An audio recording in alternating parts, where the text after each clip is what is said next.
Good morning, dear students and friends. Myself, Kamla Chaudhary, science teacher from Sikar. Today we will start the 5th chapter of class 9th and today's topic will be cell wall. यहाँ हम cell wall के बारे में पढ़ेंगे और nucleus के बारे में पढ़ेंगे. Plant cell, in addition to the plasma membrane, have another rigid outer covering called the cell wall. हमने देखा था कि जो प्लाज्मा मेम्ब्रेन थी उसके आउटर में एक रिजिड क्या होती है, मेम्ब्रेन होती है या आउटर कवरिंग होती है. उसको हम क्या कह सकते हैं, सेल वॉल कह सकते हैं. The cell wall lies outside the plasma membrane. ये कहाँ होती है, प्लाज्मा मेम्ब्रेन के आउटसाइड में होती है. The plant cell wall is mainly compose of cellulose.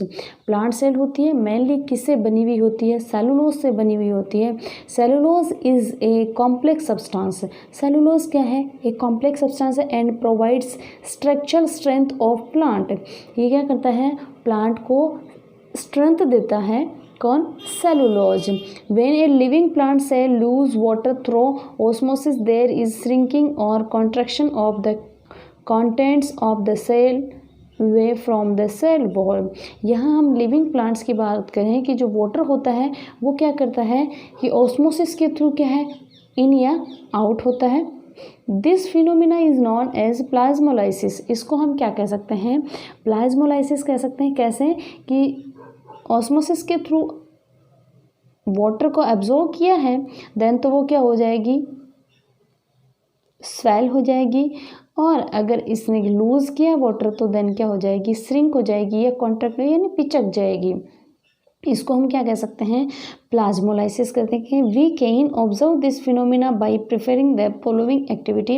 हम कैसे इस एक्टिविटी को देख सकते हैं, एक एक्टिविटी करके देखें तो उसे देखते हैं. तो एक्टिविटी के लिए हम क्या करेंगे कि कोई भी प्लांट है उसकी क्या लेंगे, अपन एक सेल लेंगे और उसको स्लाइड पे रखेंगे, उसको एग्जामिन करेंगे हाई पावर माइक्रोस्कोप में. और तो हम देखेंगे वहाँ पर क्या होगा, क्लोरोप्लास्ट होगा.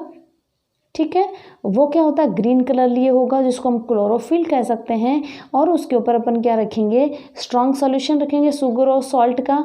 और माउंटेन लीफ के जो स्लाइड है उसको हम देखेंगे और कुछ देर के लिए वेट करेंगे. और वेट करने के बाद में हम ऑब्जर्व करेंगे कि वो सेल है वो क्या करेगी, ऑब्जर्व करती है या नहीं करती. तो हम देखेंगे कि वो क्या करेगी, ऑब्जर्व करेगी कि जो बाहर जो सॉल्यूशन है उसको या तो ऑब्जर्व करेगी या वो श्रिंक होगी.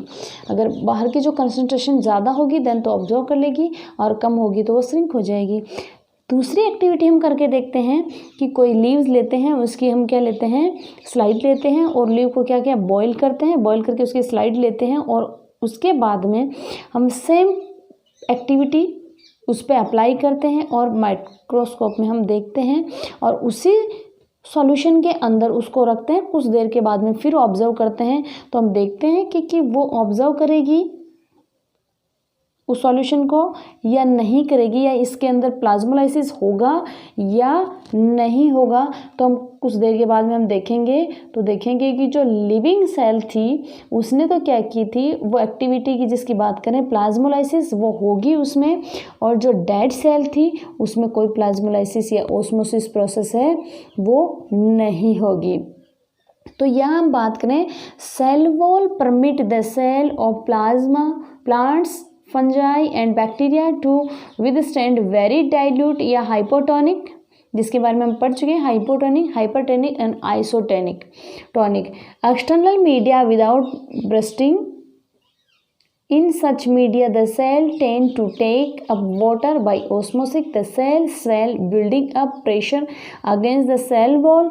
The wall exert an equal pressure against the swollen cell. Because of their wall, such cells can withstand much greater change in the surrounding medium than animal cell.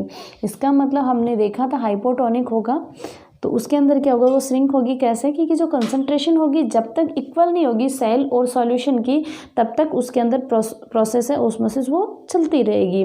ऐसा animal cell में भी होता है और plant cell में भी होता है, लेकिन प्लांट सेल में क्या होता है, बहुत ज़्यादा चेंजेस होते हैं.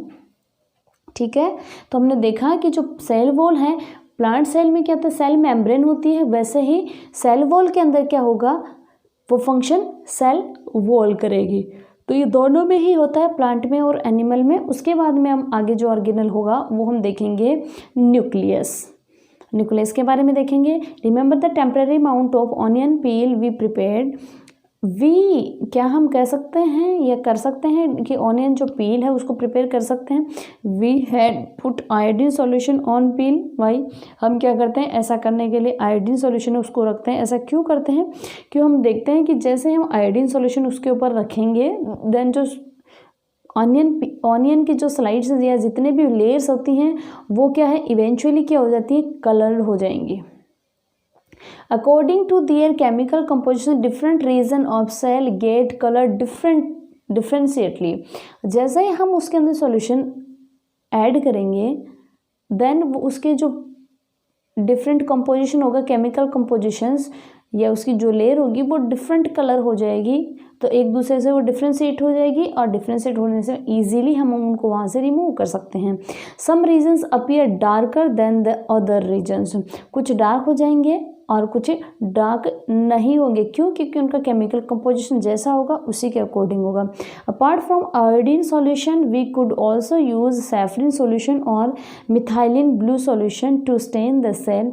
हम उसके अंदर अगर बात करें स्टेन करने के लिए तो इसमें saffron solution and methylene blue solution है उसको यूज़ कर सकते हैं। उसके लिए हम कैसे करते हैं कि एक एक्टिविटी करके देखें, ठीक है। अब एक्टिविटी के लिए हम बात करें तो let us take a glass slide with a drop of water on it using ice cream spoon gently scrape the inside surface of the cheek. Does any material get stuck on the spoon. हम देखते हैं कि कोई उसके stick होता है क्या। With the help of needle we can transfer thin this material and spread it evenly on the glass slide kept ready for this. To color the material we can put a drop of methylene blue solution on it. Now the material is ready for observation under microscope. Do not forget to put a cover slip on it. What we observe, हम ऐसा करते हैं तो हम क्या observe करेंगे। What the shape of the cell we see, draw it on the observation sheet. हम देखेंगे जैसा कंपोजिशन होगा उसी के अकॉर्डिंग वो कलर हो जाएगा। कोई डार्क होगा, कोई लाइट होगा। ऐसा क्यों होगा कि केमिकल कंपोजिशन होगा वो क्या होगा, अलग अलग का अलग अलग होगा। तो वो डिफरेंसली क्या होंगे, शो होंगे, हमें अलग अलग शो होंगे। अब हम आगे देखें। Was there a darkly colored spherical or oval dot-like structure near the center of each cell? This structure is called a nucleus. आप देखोगे कि सबके पास सभी में ही क्या सेंटर में होगा, कोई जरूरी है सेंटर में, क्योंकि प्लांट सेल में न्यूक्लियस होता है वो पेरिफेरल होता है, एनिमल के अंदर सेंट्रल होता है। तो हम देखेंगे जो डार्क होगा, ओवल शेप का होगा, वो क्या होगा, न्यूक्लियस होगा।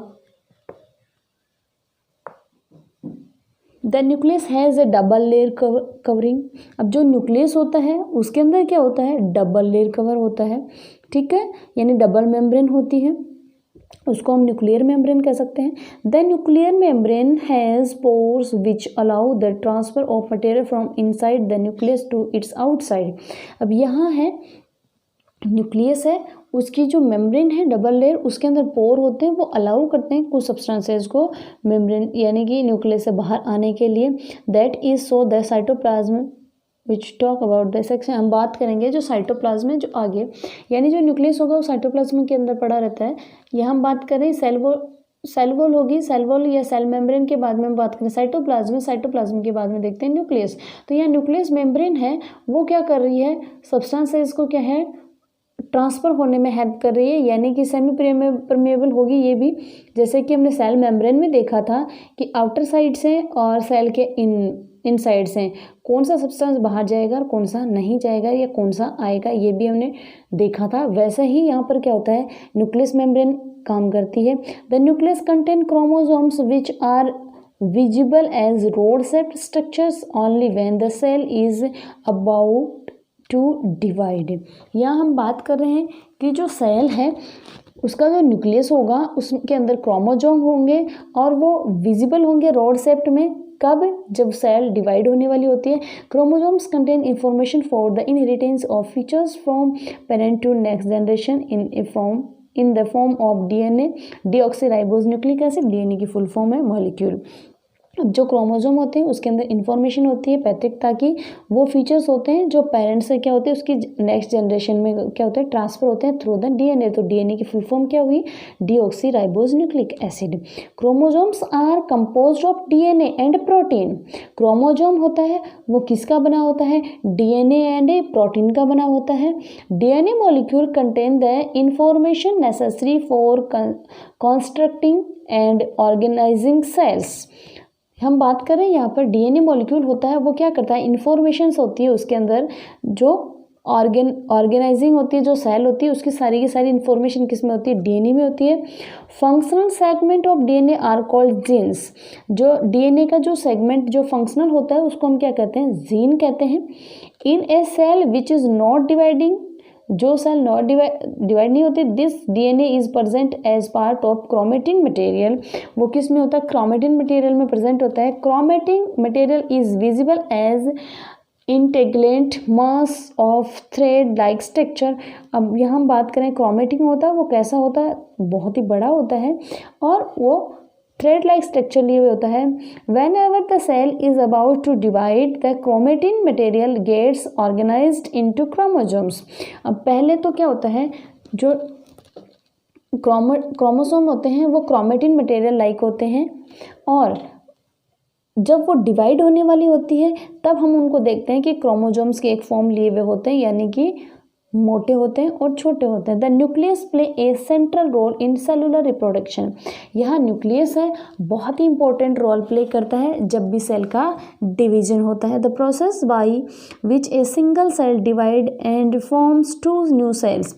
इसमें क्या होता है, एक सेल क्या होती है, दो सेल में divided. It also play A crucial part along with the environment and determining the way the cell will develop and what form it will exhibit at maturity। और उसके बाद में क्या होती है, वो डेवलप होती है और मैच्योर हो जाती है, फिर वो डिवाइड हो जाएगी, फिर टू का फॉर्मेशन के लिए, फिर वो डिवाइड होकर फिर फॉर्मेशन के लिए। By directing the chemical activities of the cell. इसके अंदर जो एक्टिविटी होती है वो केमिकल कंपोजिशंस की वजह से होती है।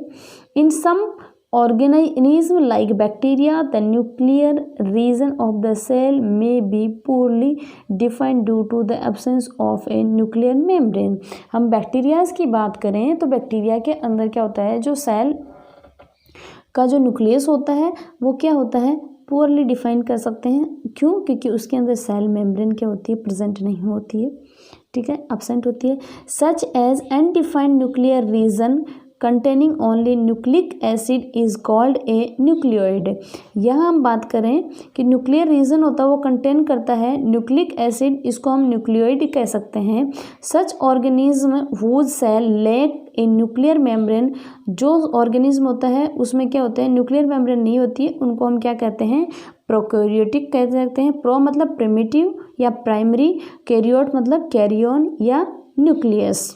Organism which cell having a nuclear membrane are called eukaryotic. जो ऑर्गेनिज्म जहाँ पर क्या होता है, न्यूक्लियर मेम्ब्रेन होती है, उसको हम यूकैरियोट्स कह सकते हैं।